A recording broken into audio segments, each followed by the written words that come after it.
En el día de hoy vamos a estar predicando la palabra bajo el título, bajo el tema, vayamos hacia la madurez cristiana. Te pido que vayas conmigo al libro de Filipenses, a la epístola del apóstol Pablo a los Filipenses en el capítulo 3, específicamente en el versículo 13. La letra dice así: hermanos, yo mismo no pretendo haberlo ya alcanzado, pero una cosa hago, olvidando ciertamente lo que queda atrás y extendiéndome a lo que está delante. Este texto que hemos leído está dentro de la epístola, de la carta escrita por el apóstol Pablo desde la prisión, desde la cárcel. La envía a través del hermano Epafrodito, cuyo nombre no recomiendo que se lo coloque a ningún hijo suyo o nieto, para que no padezca de bullying en este tiempo. Este hermano Epafrodito fue enviado por la iglesia en Filipo para llevar una ayuda y pudiera atender al apóstol Pablo en sus necesidades. Sin embargo, estando allá visitando al apóstol Pablo en su cárcel, el hermano Epafrodito se enfermó. Y en vez de él atender a Pablo, Pablo terminó atendiéndolo a él. Ya estando recuperado de manera milagrosa, sanado, vuelve a su iglesia en Filipo y lleva una carta de parte del apóstol Pablo. Esta carta es conocida como una epístola de gratitud y otros la han bautizado como la epístola del gozo, por la exhortación a estar en gozo delante del Señor. En este versículo 13 del capítulo 3 que hemos leído, Pablo nos presenta un camino simple hacia la madurez cristiana. Pablo comienza el versículo 13 hablándole con el término de hermanos. Es interesante que al Pablo introducirse como hermanos, está estableciendo una relación filial de hermandad. Nos habla mucho de la humildad del apóstol. Nos habla mucho de cómo se manejaba este líder fundador de iglesias hacia otros que él había discipulado. Les llama hermanos.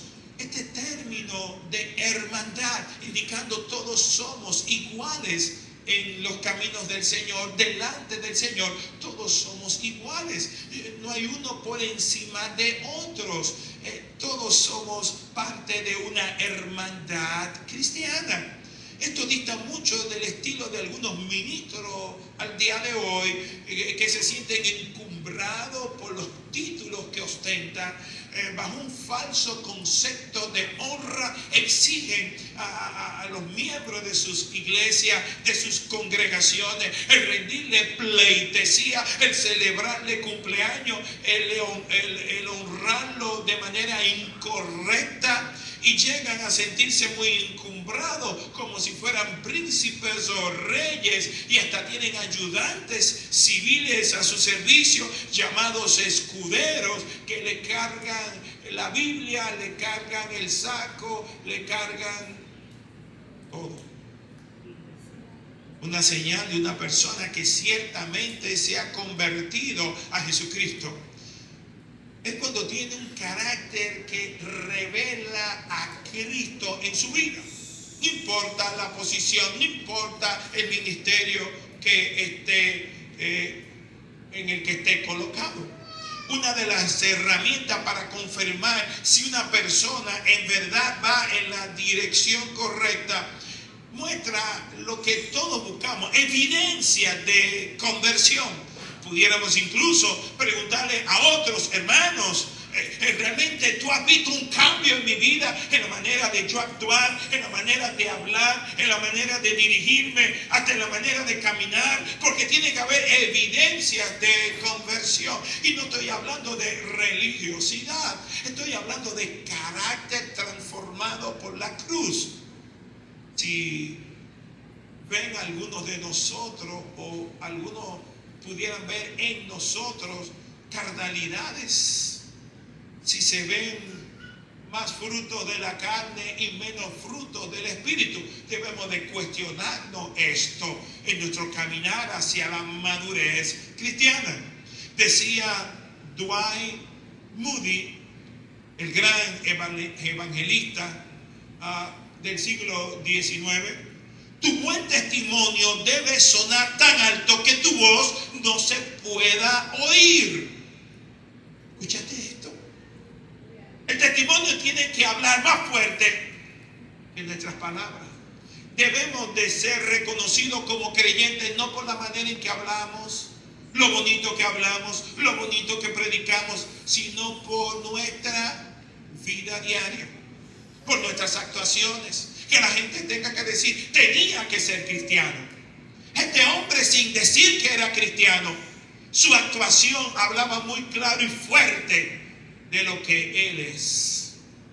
Nuestra vida cristiana debe de estar respaldado por un camino constante hacia la madurez cristiana.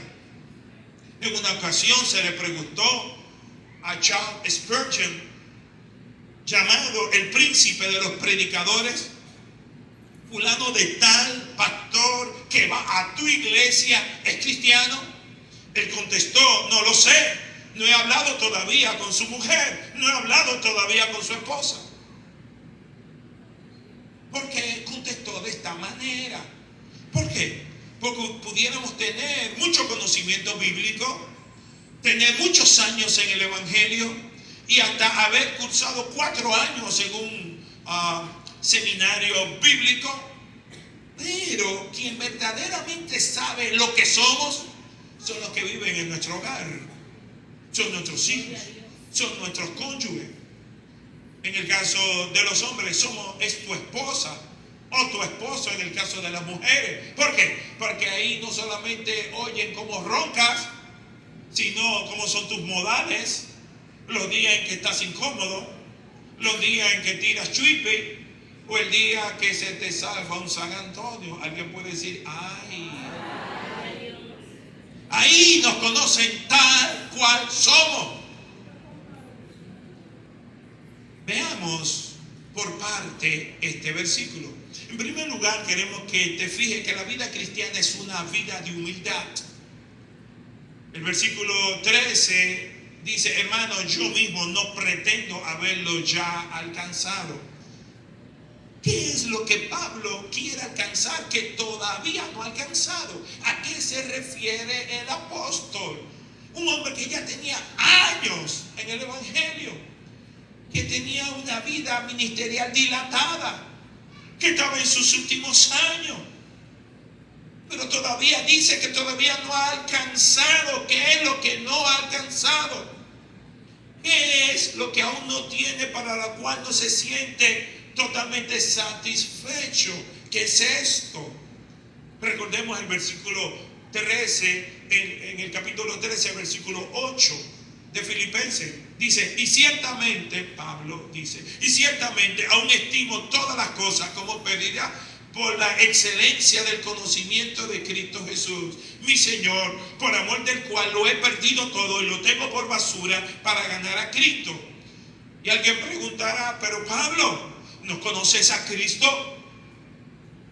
Lo que quiere decir es que aunque conoce a Cristo, no lo conoce como Cristo quiere ser conocido. Para Pablo, él no ha llegado a un nivel de conocimiento del nivel que Cristo espera. Todavía hay cuotas de conocimiento, todavía hay espacios de conocimiento para crecer. Siempre hay más para crecer en Cristo Jesús, Señor nuestro. Y esta declaración revela gran humildad del apóstol Pablo, un hombre que habría tenido experiencias extraordinarias y sobrenaturales permitidas por Dios.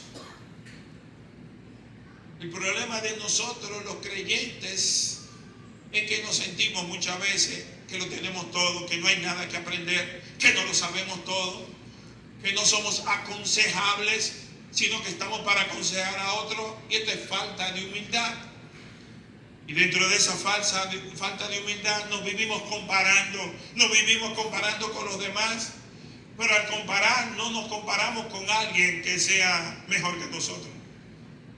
Sabemos elegir bien, elegimos gente que son más defectuosa que nosotros.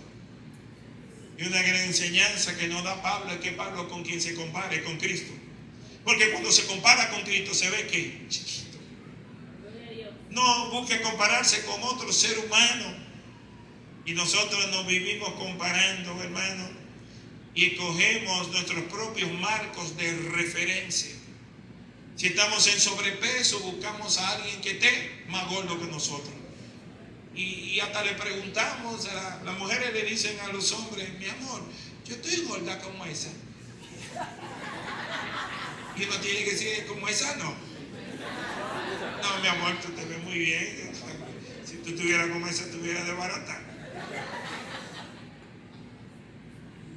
Y si encontramos a alguien que es más feo que nosotros, decimos: ¿verdad que esa persona es más fea que nosotros? No, esa persona es un monstruo. Vivimos comparándonos para sentirnos bien, y es parte de nuestra naturaleza pecaminosa.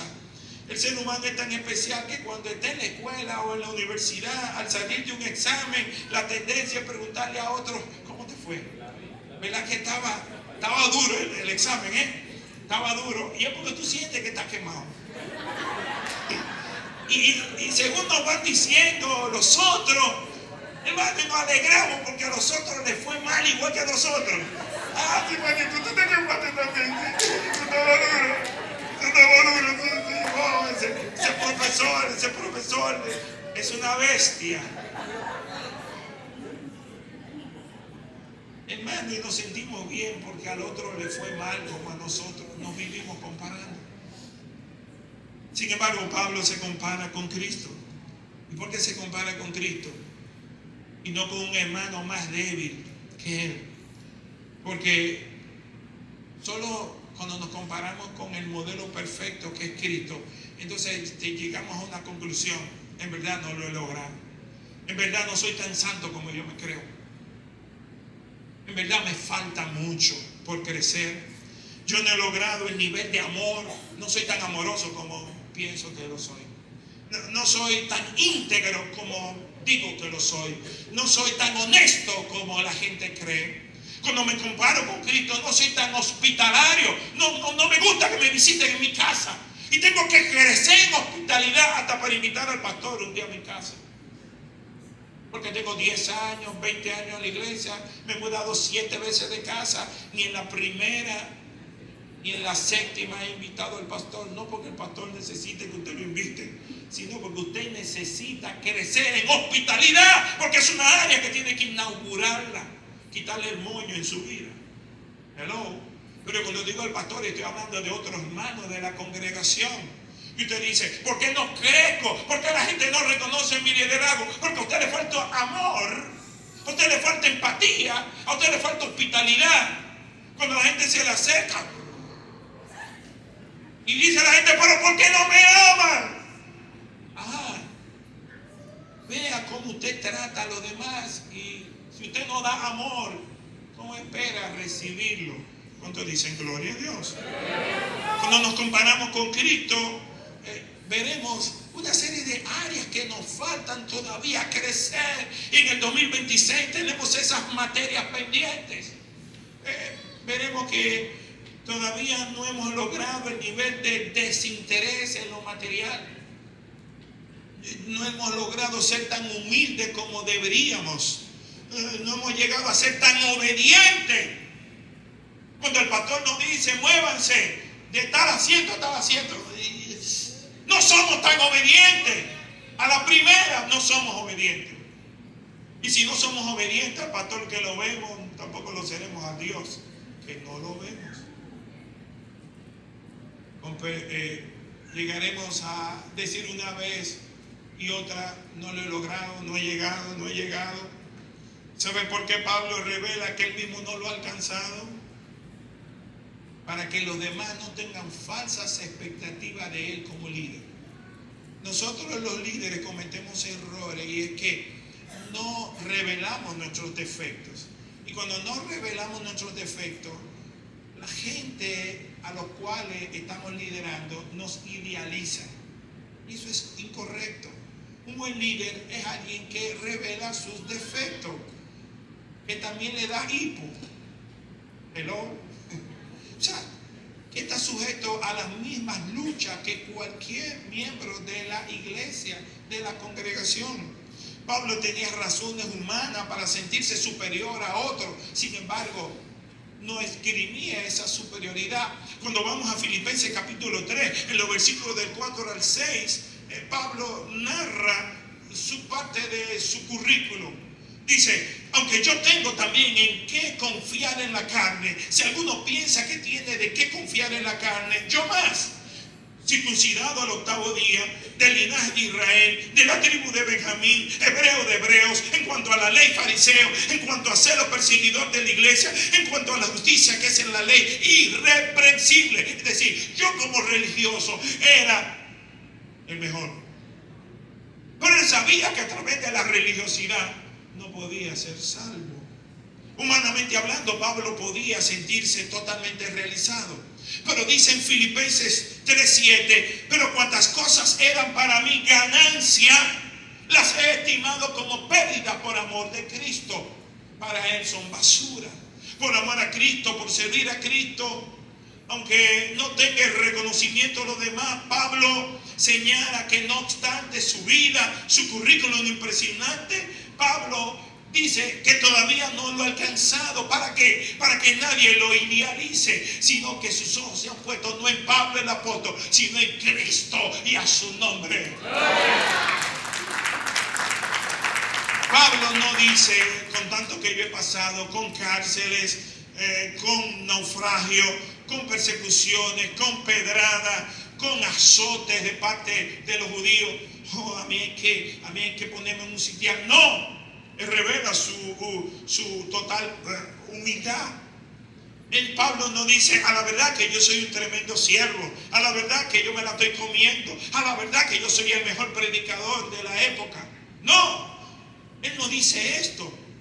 Él se mantiene en humildad. Pablo dice: yo no lo he logrado, yo no lo he alcanzado. Y esto denota de nuevo el carácter de un hombre procesado por Dios. En ese camino hacia la madurez cristiana es un camino, hermano, que todos debemos transitar siendo humildes, no una falsa humildad. Es totalmente contradictorio decir que amamos a Dios y a la vez ser orgullosos. Alguien que ama a Dios no puede ser orgulloso. Es un contrasentido. En el camino a la madurez debemos estar humildes. En este mundo caído, hermano, la humildad es criticada. ¿Por qué? Porque en este mundo caído se estimula ¿qué cosa? La grandeza. Se reconoce la grandeza. A la gente le encanta que le digan que ha sido llamado ¿a qué? A la grandeza, a los logros, a los éxitos, a los aplausos, a los faroles, a que todos los torpedos de iluminación te enfoquen cuando tú llegas, que tú seas el centro de la atracción de donde llegas. Eso es lo que a la gente se le predica. Sé grande, que todas las miradas cuando lleguen giren a donde ti. Yo me acuerdo que yo estaba José está aquí, José estaba trabajando conmigo, y me dice: pastor, pero usted es rico. Y yo digo: no, yo no tengo dinero. Y me dice: pero usted se mueve y camina como una gente de dinero. Y me digo: José, no te confundas, por favor, sigue manejando. Hermano, y vemos entre los artistas una gran falta de humildad. Hermano, todos los años vemos la misma guerra. Cuando llega el día del premio soberano, sale siempre un artista diciendo: ¡yo me lo merecía! Y algunos ni van creyendo que no se lo iban a dar. O sea, hermano, hay siempre esa competencia con ganar el primer lugar de los afectos.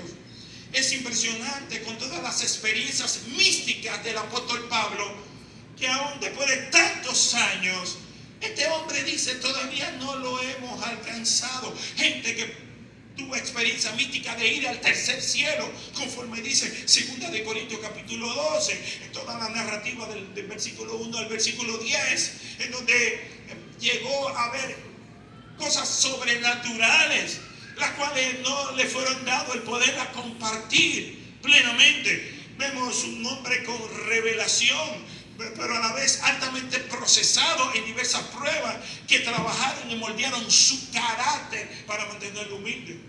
Hay cosas en las cuales él pudo orar por otro y sanar a cientos, y en un momento dado tuvo una enfermedad a la cual 3 veces pidió al Padre que se la quitara, pero a él no se le quitó. ¿Para qué? Para poder trabajar su carácter, para que se mantuviera ¿qué? Humilde. Ya tú entiendes por qué Dios sigue trabajando contigo y conmigo. Es difícil andar en humildad porque lo natural en nuestra pecaminosidad en este mundo caído es darle apertura a todo aquello que gratifica nuestro ego, que exalta nuestro yo, con expresiones como yo me lo merezco. Si vas a dar un tarjetazo, lo primero que procesa en tu mente es yo me lo merezco. Aunque después tenga dolores de cabeza para pagarlo, voy a dar un tarjetazo. Mi amor, lo di porque yo me lo merezco. Hermano, y es falta de humildad. No cuesta el primero ahorrar para luego pagar de contado. No, lo quiero ahora. Hay una inmediatez que no puede esperar por nada ni por nadie. Es el gran problema de este tiempo. Decía San Agustín que el orgulloso se cree humilde y el humilde se cree orgulloso. ¡Qué paradoja! El orgulloso es tan tremendo que si tiene que pasar por humilde y si se tiene que humillar para aparentar humildad, lo hará para después volver a su modo de fábrica, tan orgulloso como siempre.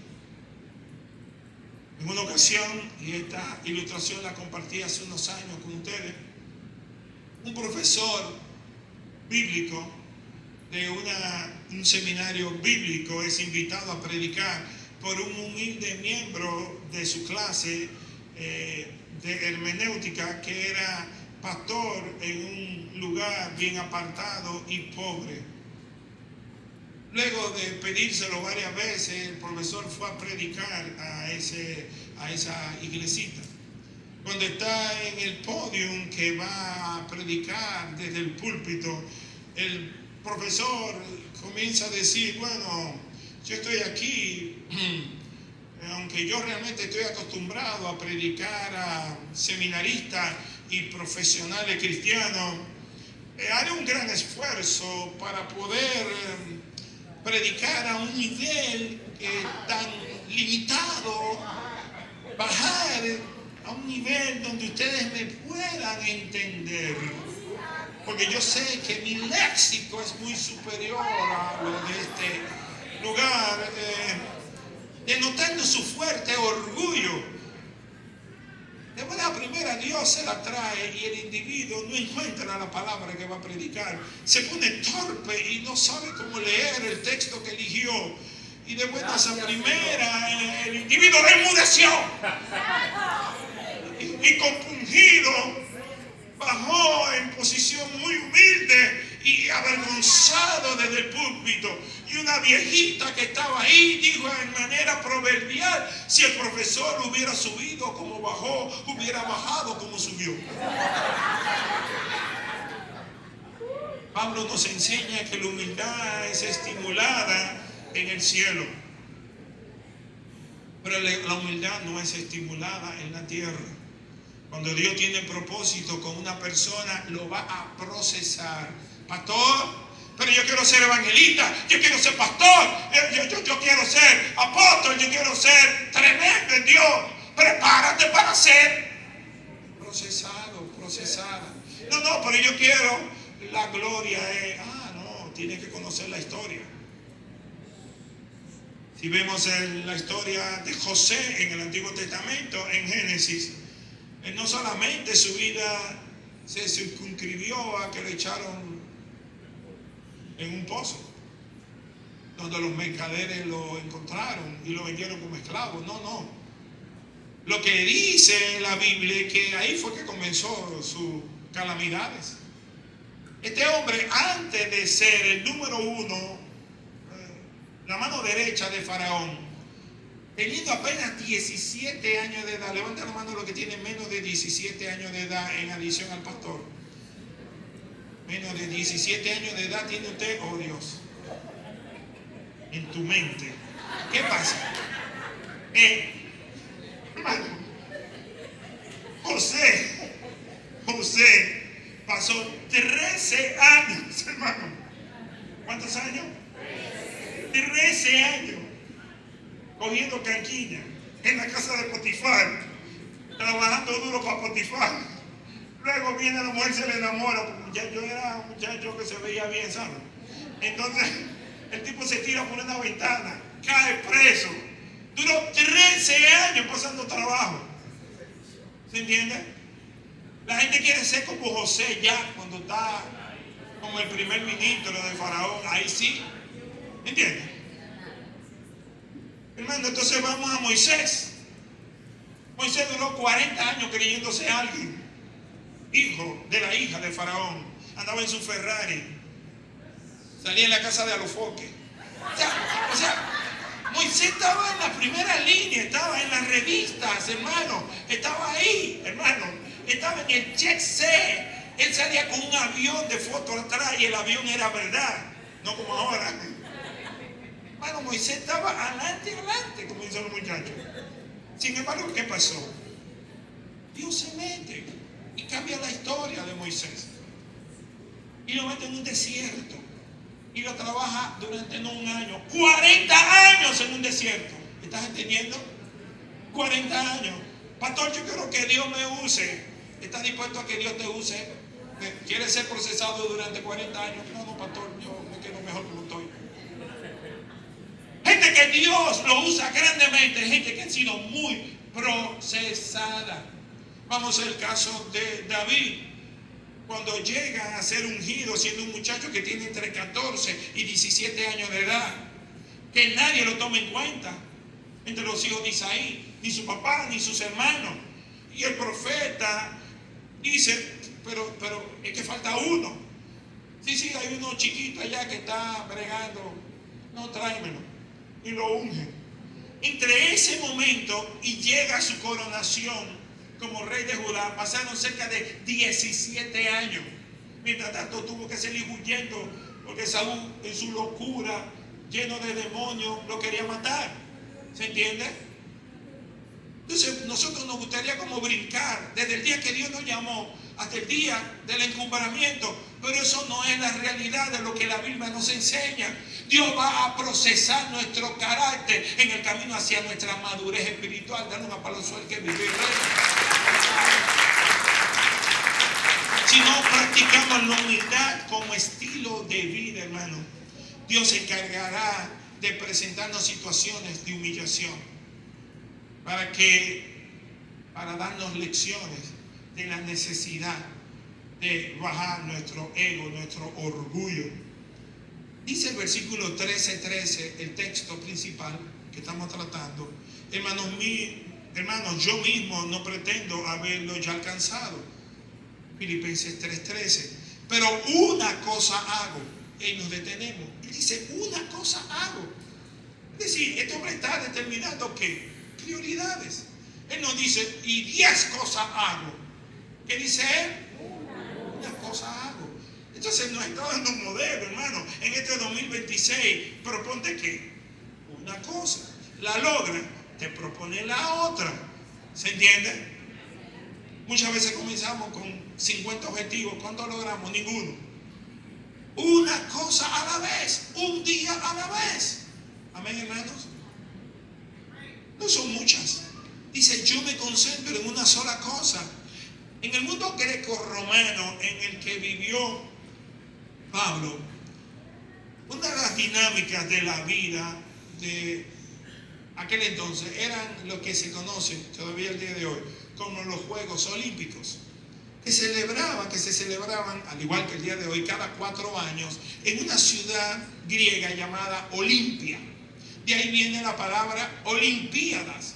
Y se hacían en honor al dios con D pequeña, Zeus.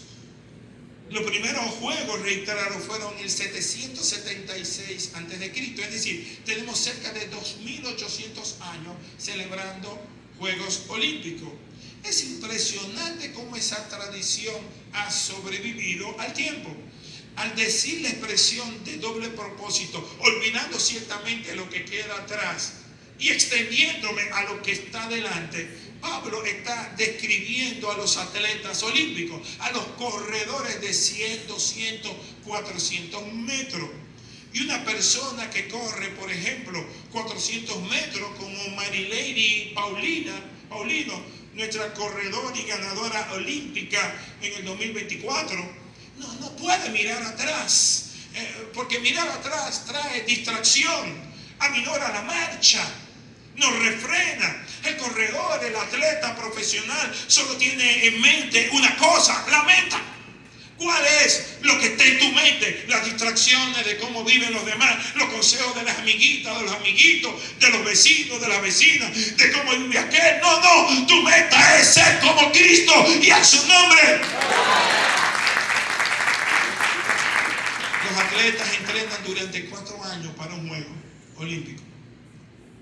Nosotros estamos en entrenamiento de toda la vida para llegar a ver a Cristo tal cual es. En tercer lugar, otra dinámica dentro de la vida cristiana que nos dice Pablo en Filipenses 3:13 es aprender a olvidar el pasado. ¿A qué se refiere Pablo al decir que hay que olvidar el pasado? Se refiere a que debo olvidar todo lo que me han hecho a lo largo de toda mi vida, pastor. No es eso. Dios no quiere que suframos de amnesia. Cogimos un golpe y de buena primera se nos olvidó quién tú eres. No sé quién soy. No, Dios no funciona de esa manera. De hecho, las cosas fuertes que nos acontecieron en la niñez o en la adolescencia son lo que más guardamos en nuestra mente. ¿Acaso Dios pretende que olvidemos sucesos que nos marcaron, que todavía están bien frescos en nuestra alma y en nuestra mente? No, lo que Dios quiere es que aprendamos a perdonar. Y perdonar implica, no implica necesariamente olvidar. Perdonar, más que una definición en las Escrituras, es una descripción de paso que las Escrituras nos muestran en su sabiduría, en la sabiduría divina, que debemos de seguir si queremos vivir vidas plenas en este mundo caído como creyentes. Y nos da 3 niveles claramente en las Escrituras. La primera que encontramos es que perdonar implica no recordar con dolor. No es que olvidemos, que cuando nos recordemos de ese incidente, eso no nos traiga ¿qué? Dolor. Digan conmigo, no nos traiga dolor. En segundo lugar, implica no querer desquitarse, no tener pensamientos de venganza, planificación de venganza. Yo me acuerdo que un primito mío, yo le di una tabana y yo le llevaba 5 años y él me dijo, no te preocupes cuando yo sea grande, gracias a Dios que vive en Polonia. En tercer lugar, perdonar implica en ocasiones servir al que nos agravió. Alguien puede decir, ay. Dios te va a llevar en un nivel espiritual donde te va a poner frente a la persona que te hizo más daño, que te agravió, para que tú le sirvas. Es un nivel de amor.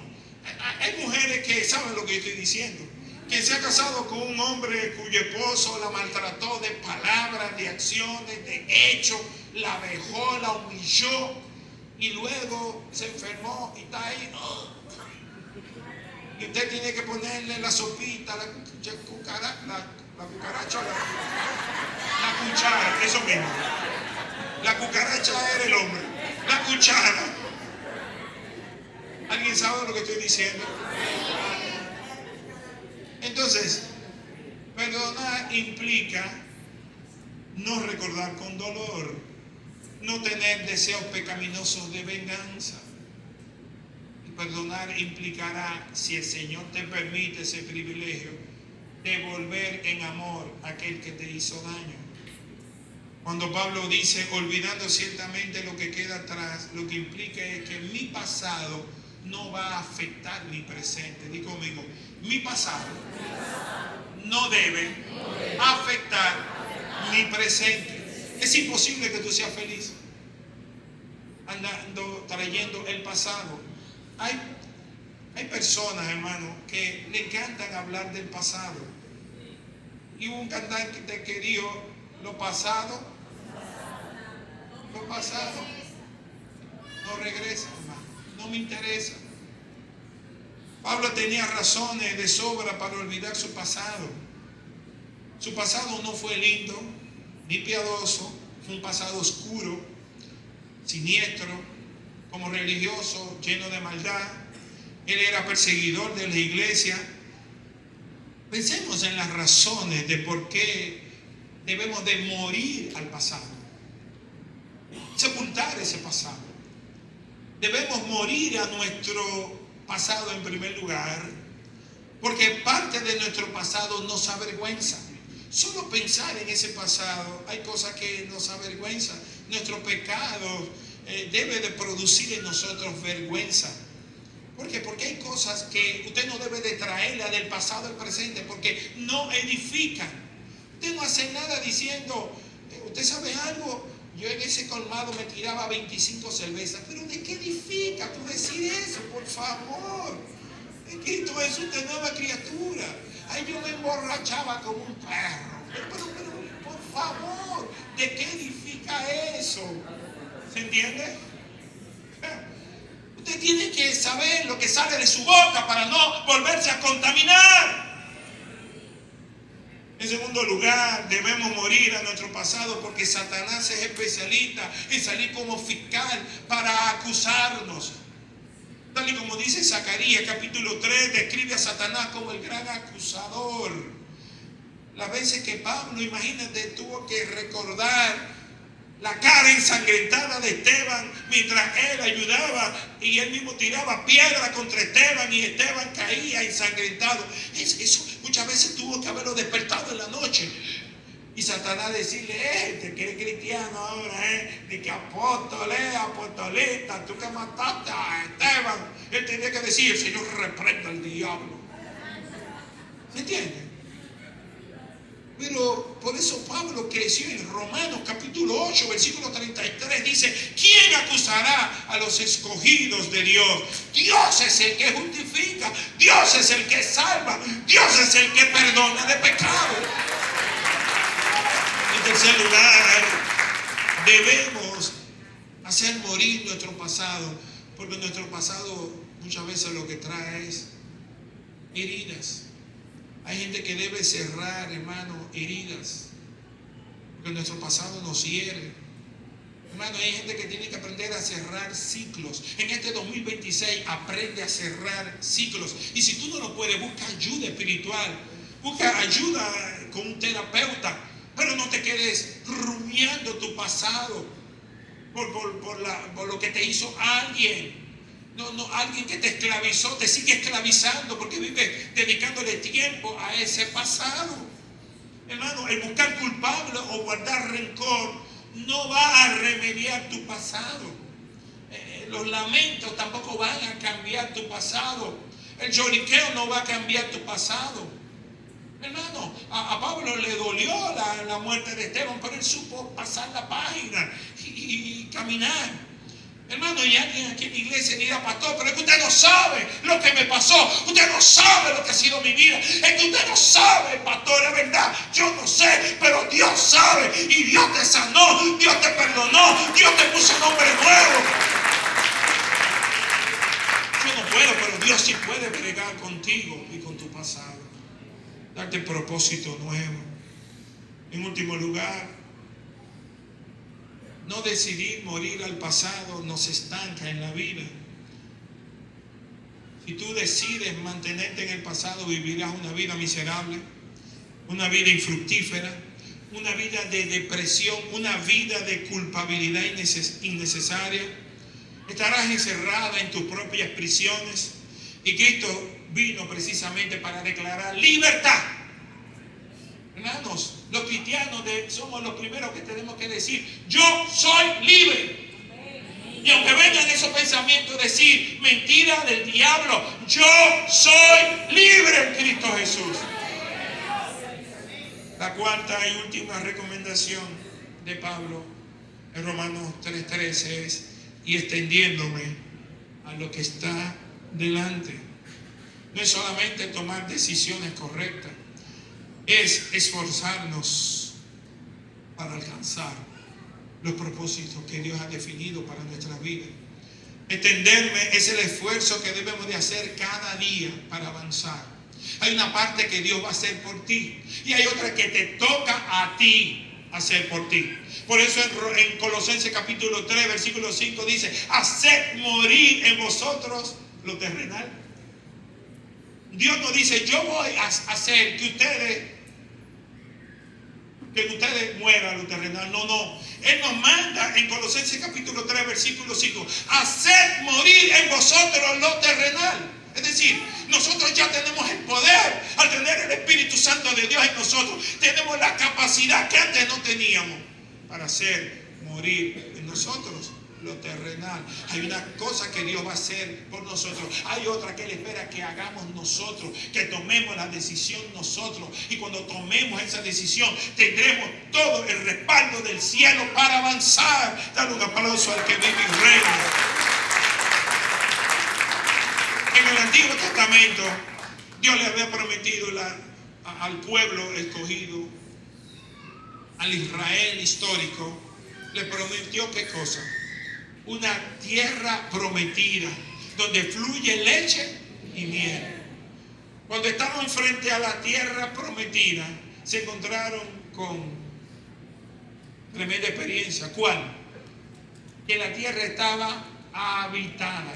Había más de 30 reinos o tribus con jefes de tribu o reyes. Aproximadamente 32, 33. Y ellos tuvieron que tomar la decisión que con la ayuda del Señor, creyéndole a Él, y derrotando y desplazando a cada enemigo uno a uno. Hello. Lo que te quiero decir que tú y yo debemos de conquistar cada espacio en nuestras vidas para la gloria de Dios. En la vida cristiana no hay atajos hacia la madurez. No se puede tomar una pastillita y decir: ya soy un erudito, ya soy más piadoso, ya soy muy maduro. No.